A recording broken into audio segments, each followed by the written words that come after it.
बहुत समय पहले देवी पार्वती ने भगवान शिव को अपने पति के रूप में प्राप्त करने का निश्चय किया। इसके लिए उन्होंने हिमालय पर्वत पर कठोर तपस्या आरंभ की। उन्होंने सभी सांसारिक सुखों का त्याग किया और कई वर्षों तक केवल फलों, पत्तों और अंत में बिना भोजन के ही ध्यान करती रही। इस कठोर तपस्या से उनका शरीर अत्यंत कमजोर और धूल मिट्टी से ढककर काला हो गया, किंतु उनके मन का तेज और भक्ति की शक्ति अडिग रही।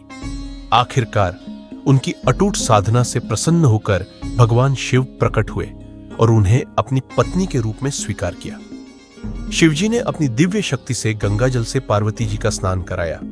तभी उनका काला व कृशकाय रूप समाप्त हो गया और वे अत्यंत गोरी, चंद्रमा जैसी उज्ज्वल और सुंदर स्वरूप में प्रकट हुई। उन्हें तभी से महागौरी कहा जाने लगा, अर्थात महान श्वेत देवी।